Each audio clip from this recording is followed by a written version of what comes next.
Shells are useful in EnterCalc 3D anytime you want to capture the behavior of a plate or a diaphragm like a roof or a floor or a wall.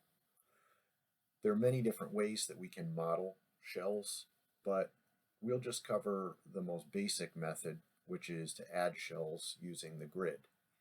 So on the View tab, I've toggled on the display of a drawing grid, and then I can come to the Create tab and click Shells. Now when I hover over the grid, my pen cursor snaps to grid intersections and indicates the triangle. So when I'm snapped to a point, I can click once and stretch away, and I start to rubber band, and I can move to another node. And then when I move to the third node is when I can start to see that I'm actually stretching a plate shape. Click a third time, and then I need to pick a fourth to end the definition of the shell. And now the rubber banding stops. So I've created one shell here.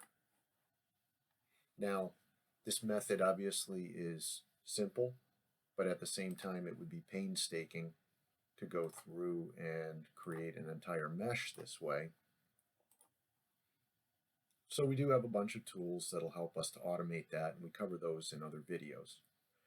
But for the purpose here, what we just want to understand is that if there's ever a need to come in and infill a location that's mostly been created by other methods, we do have this tool available to us, and as a brute force method, we could always come in and infill a little area with a 4-noded plate. The last thing that I'll mention is that we always want to make sure when defining plates that we go in either a clockwise or a counterclockwise direction. We'll talk more about that in other videos. Either way is okay. There's some ramifications to the interpretation of output depending on whether they're defined clockwise or counterclockwise. But what we definitely want to avoid is something that does not go in a uniform clockwise or counterclockwise manner, but instead skips around and creates a warped plate.